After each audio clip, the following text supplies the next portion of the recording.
அனைவருக்கும் வணக்கம். இன்றைக்கி நம்ம பார்க்க போகிறது சூப்பரான கிறிஸ்பியான உருளைக்கிழங்கு ஃப்ரைங்க. இது சாம்பார், ரசம், தயிர் சாதம் எல்லாத்தோடையும் வச்சு சாப்பிட ரொம்பவே சூப்பராக இருக்கும். வெரைட்டி ரைஸில் லெமன் சாதத்தோடு வச்சு சாப்பிட அவ்வளோ டேஸ்ட்டாக இருக்குது. எப்படி செய்யலான்னு பார்க்கலாம். Welcome to my channel cook for my செல்லம். ஒரு கடாயில் 2 டேபிள் ஸ்பூன் ஆயில் ஊற்றுங்க. 1/2 டீஸ்பூன் கடுகு, 1 டீஸ்பூன் கடலைப்பருப்பு, 1 டீஸ்பூன் உளுத்தம்பருப்பு, 10 பல் பூண்டு தட்டி இதில் சேர்த்துக்கலாம். 2 கொத்து கருவேப்பிலை சேர்த்துட்டு அடுப்பு சிம்மில் வைங்க. எல்லாம் நல்லா வதக்கி விடுங்க. பருப்பு நல்லா நிறம் மாறட்டும். இது 300 கிராம் உருளைக்கிழங்க நல்லா பொடியாக நறுக்கி சேர்த்துக்கோங்க.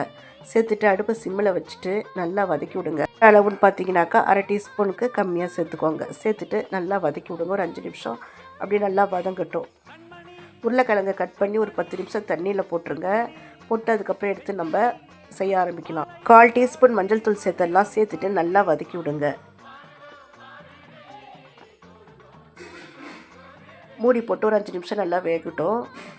இப்போது இதில் 1/2 டீஸ்பூன் பிரியாணி மசாலா, 1 டீஸ்பூன் சோம்புத்தூள், 1/2 டீஸ்பூன் காஷ்மீரி சில்லி, 1 டீஸ்பூன் மிளகுத்தூள் சேர்த்துட்டு நல்லா வதக்கி விடுங்க. அடுப்பு சிம்லேயே இருக்கட்டும்.